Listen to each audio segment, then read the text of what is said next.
squaring any two-digit number that ends with 4. Okay?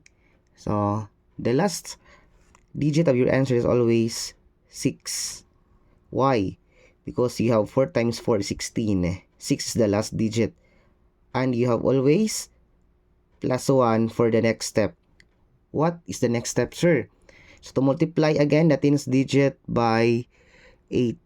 So, 2 times 8, you have 16. And you have always plus 1. That's the reason why you have 17. And you need to write the last digit of the answer, which is 7 here. Okay? So, and the last step is to multiply again. This one by itself, 2 times 2, you have 4. And you have carry here, 5. So, the answer is 576. Again, for the next example, you have 32 squared.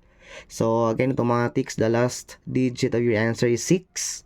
Then the next digit here is the result when you multiply the tens digit by 8. 3 times 8, you have 24. And you have always plus 1. Okay? Automatic yan. So, that is, you have 25. So, yung sulat natin is, yung huling digit lang, which is 5. Kaya 5 dito. Yung huling step is to multiply this one by itself. 3 times 3 is 9. Then, you have carry here 2. That is the reason why 11. So, the answer is 1,156 for 34 squared or 34 times 34. Okay, next.